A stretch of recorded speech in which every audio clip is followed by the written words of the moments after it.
Hey friends, happy Tuesday, the 30th of August. It's nice to take a moment and pray with you. I'm Father Bill Hill, priest at Holy Spirit Catholic Community in Rock Springs, Wyoming. I'll give you a daily reflection on the readings. I invite you to read the readings prayerfully. They're linked on the sidebar. Turn off the screen, spend some time with God. Hey, if you don't mind sharing and liking these videos that I do, that is a helpful way to kind of put the word out. So, follow us on Facebook, subscribe on YouTube, give us a thumbs up, like us, and, share if you would. You never quite know who might see it and might think, hey, listening to some readings and, listening to some reflections from a Catholic priest may be a way that I want to spend a bit of time on my day too. That is the power of social media, right? Thanks. Hey, we are reading Luke's Gospel. We just started it, today, frankly, and working on the first letter of St. Paul to the Corinthians, all right? So, starting with Corinthians, we hear Paul talking about the Spirit and the Holy Spirit, and it's a wonderful reminder to us. I mean, I try to live in the power of the Spirit, but, Catholics still don't talk nearly enough about the Holy Spirit. And so perhaps just to take a moment today and to root yourself with the Holy Spirit, to remember that you've been given the Spirit in baptism. The Spirit comes to you in faith. If you are a Catholic that's been confirmed, right, sacramentally, that Holy Spirit has been sealed within you. A good opportunity to just remember that we live and move and have our being in the power of the Holy Spirit.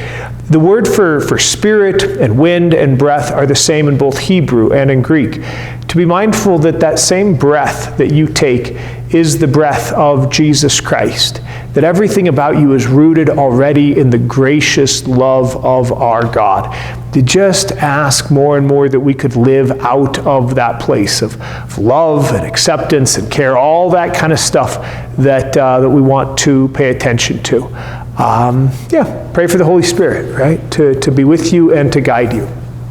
Gospel. We're going to be having stories like these for a while. We're going to be having healings and exorcisms and other sorts of things. This is the beginning of Luke's Gospel, I guess calls as well. In a few days we'll have the call of Peter and the miraculous catch of fish. So it's the standard stories of the beginning of one of the Gospels.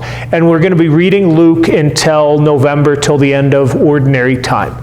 And so Jesus has a confrontation with a spirit of oppression that is enslaving a child of God, one of the chosen people. The demon thinks that Jesus is going to destroy it and destroy them, and names Jesus as the Holy One of God. What I find fascinating here is that Jesus doesn't destroy this spirit, this angel that refuses to serve God. Instead, Jesus simply liberates the child of God that is in front of him. That place where Jesus is able to even allow the evil spirits to exist with their choice to turn away from God and not to serve. How are we doing at being people of truth and integrity and justice and right and clarity, but at the same time also allowing for, God's creation to exist, whether inside of us or outside of us. I'm mindful of that parable of the weeds and the wheat that we would have had a few weeks ago from the Gospel of Matthew, right? The landowner who stands in for God, allowing the weeds to grow alongside the wheat, knowing that the day will come when all things will be sorted out. Maybe that would be a reminder to us that God is taking care of all things, but even until that time, Jesus is not destroying evil spirits, but instead bringing freedom, liberation, and peace to those who suffer. All right, there you go.